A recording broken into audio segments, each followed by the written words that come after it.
let's talk a minute about NASCAR. Now, let me make a disclaimer. I'm actually not a NASCAR fanatic. Now, that doesn't mean I don't like racing. Heck, I do. I like all competitive sports. But I'm just really not that much into NASCAR racing. But there is so much that we can observe and learn from and apply to our own lives when you look at a NASCAR race. Because, you know, NASCAR has not been popular for a long time. It was started back in the bootlegging days. People were souping up their cars so that they could outrun the revenue agents. But it's become quite popular as of late, and I'm amazed and I'm very impressed, because the first thing that you notice is that these cars are really driven by a driver, but that's the part you see. But behind that driver is an incredible team of professionals. In fact, a lot of money is invested. It's huge business. These cars are very expensive to design, produce, and keep running. And I think to myself, do we as Christians take our spiritual walk, our Christianity, and our corporate worship as seriously as a NASCAR racing team? Now, in many cases, I would say absolutely, but I think if we examine ourselves personally, I think we all fall short of that level of commitment. If we were really that serious about our faith, I think it would manifest itself the same way it manifests itself in NASCAR racing. You know, and a lot of people come to those races, and that's another commentary. A lot of people come to church, but I think when you observe the level of enthusiasm, the level of sacrifice, the level of commitment, I don't think many people are late to a NASCAR race. But yet when you go to church, the service begins and you see people drifting in. I bet they wouldn't be late to a NASCAR race if they went to one. There's a lot of expertise devoted in those teams that build those cars and keep them running. And one of the things that we do in our worship service and in our church activity is try to train up the body of believers, to equip them. NASCAR race drivers and the team of mechanics and no detail escapes their attention. They put everything into it.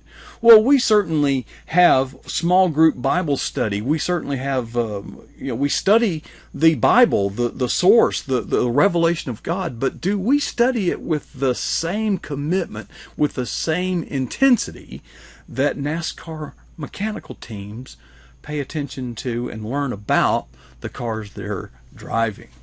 You know, it's very competitive. And, you know, for every NASCAR driver that reaches some level of fame, there were probably many that never reached that level of fame. I think there is a similarity with all social groups, whether it be church or any social endeavor. Certain people are going to rise to the top in their achievement and in their recognition. And I'm amazed that when you see this race, you know, they go around and the crowds are there. They, from time to time, have to make a pit stop. Well, don't we also have to make a pit stop spiritually? Shouldn't that, in fact, be part of what we're doing on Sunday?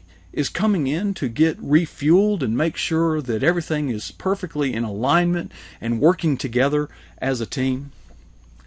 What about the fact that NASCAR has opening prayer? They are very committed to spirituality. I was told by a friend who kind of is a NASCAR fanatic that they have a little trailer that is like a chapel that is brought to the racetrack, and it doesn't just sit there unoccupied. It is well used. There is an opening prayer. There is a national anthem, and people stand unapologetically and unashamedly. Are we that unapologetic and unashamed of our Christianity as NASCAR fans are about their enthusiasm for their sport? Well, I'm not saying that we're not. I'm not saying that we're ashamed, but I think if we really look at it critically and objectively, we're a little bit less enthusiastic. So I've got a lot of good things to say about NASCAR racing, the teamwork involved, the investment involved, the the striving for excellence involved, and I think that we should apply that same vigor and that same alacrity in our Christian walk. But I also find it kind of odd that when it's all said and done, all this money gets spent and all of this effort and just hard work, at the end of the day at a NASCAR race, even the winner and the loser share the same thing in common. They ran real fast, 400 laps or whatever the distance may be. And I have to chuckle a little bit because sometimes I wonder, we can get so busy as churchgoers.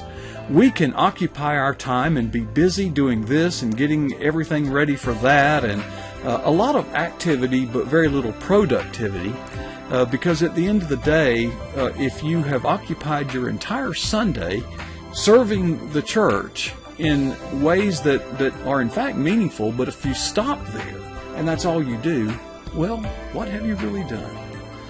Well, the Bible tells us something about striving for excellence, and I'll share that with you now.